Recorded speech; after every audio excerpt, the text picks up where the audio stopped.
aan ons, o Heere, nie aan ons nie, maar aan uw naam gee die eer. Om uw barmhartigheid en om uw waarheid se ontwil.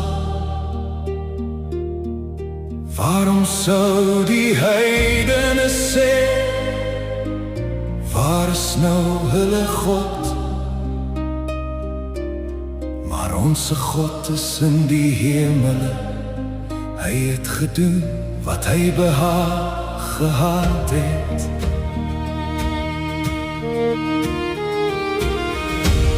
Hulle afgode is silwer en goud, die werk van mense hande. Hulle het monde, maar hulle spreek nie. Oë het hulle, maar hulle sien nie. Hulle het oor, maar hulle hoor nie. Neuse het hulle, maar hulle ruik nie. Hulle het hande, maar hulle vat nie. Voete het hulle, maar hulle loop nie. En hulle praat nie deur hulle keel nie. Die wat hulle maak is soos hulle, so is elkeen wat op hulle vertrou.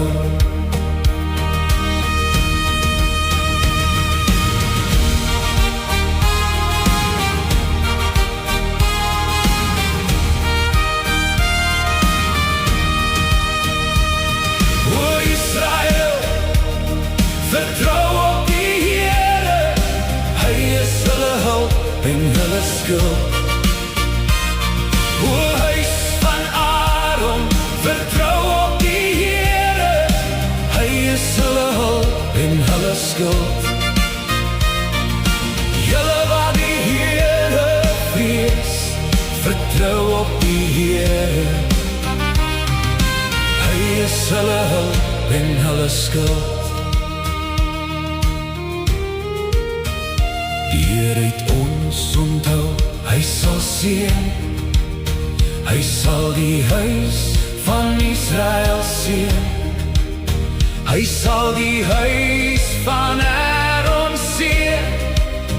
Hy sal die seën wat die Here vrees, beide klein en groot. Die Here sal julle meer en meer vermeerder, julle en julle kinders. Julle is geseënd van die Here wat die hemel en die aarde gemaak het.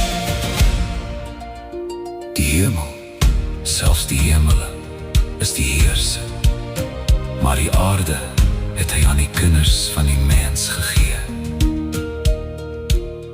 Die dooies prys nie die Here nie, en nie enigeen wat in stilte afdaal nie.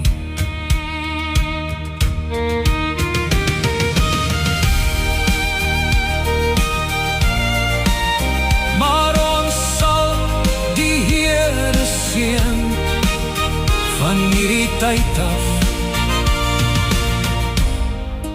en vir ewig.